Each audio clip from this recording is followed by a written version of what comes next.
Oi pessoal, tudo bem? Esse é o nosso quinto vídeo da série do Código de Ética e Conduta do Nutricionista. Então, caso você ainda não esteja inscrito no canal ou não tenha conferido os outros vídeos, fica aí a sugestão na playlist, tá? Eu sou Luciana Aragão, estudante de nutrição e também advogada graduada pela FRJ.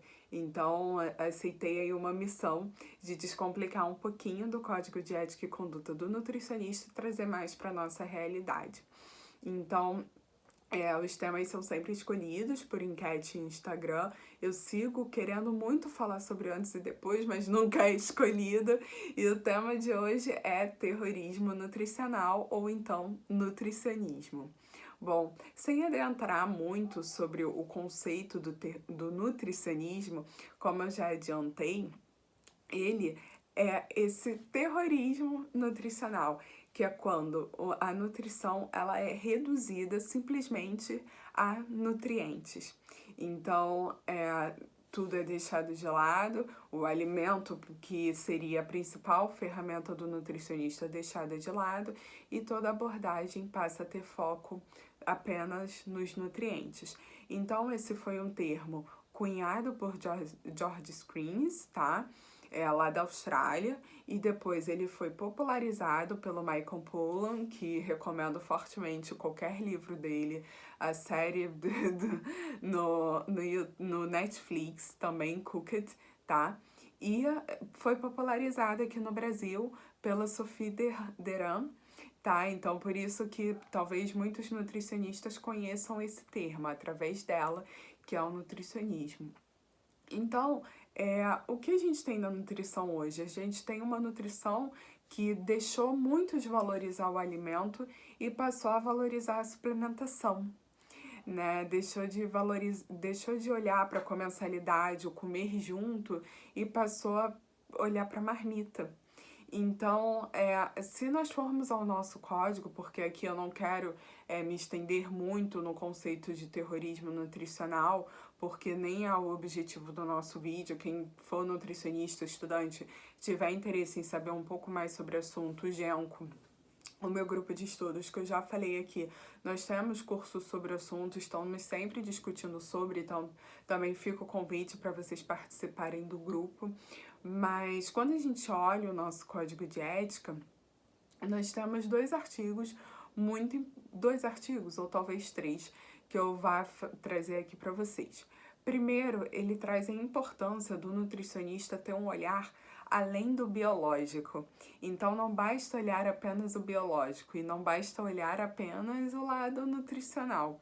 O nutricionista precisa ir além, né? Precisa conhecer o aspecto social, precisa entender o ambiente que o indivíduo está inserido e que o próprio nutricionista também está inserido, né? Conhecer mais da sua realidade.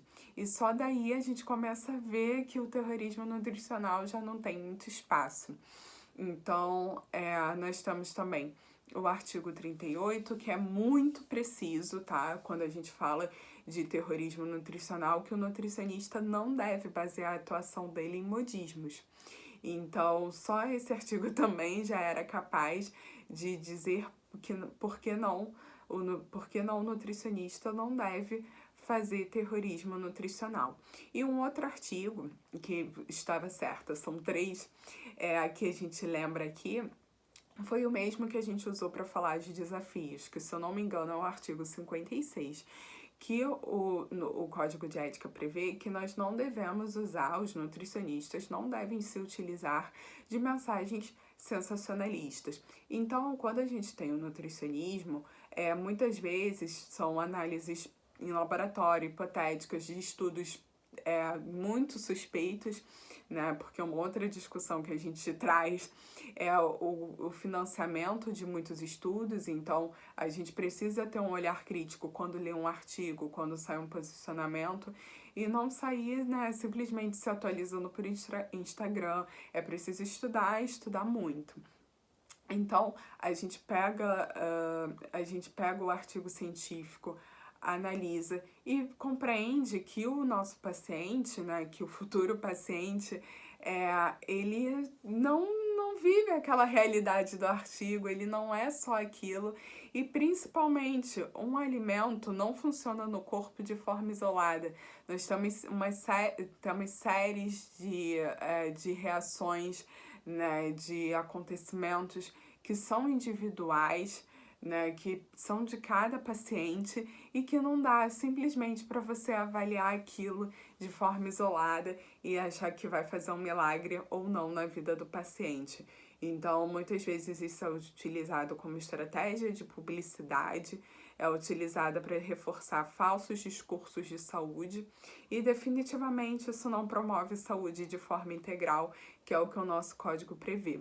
Então, eu espero que, de acordo com o código de ética, o assunto tenha ficado claro, mas eu deixo o convite aí para vocês para estudarem mais um pouquinho sobre terrorismo nutricional, tá bom? Beijo, até a próxima!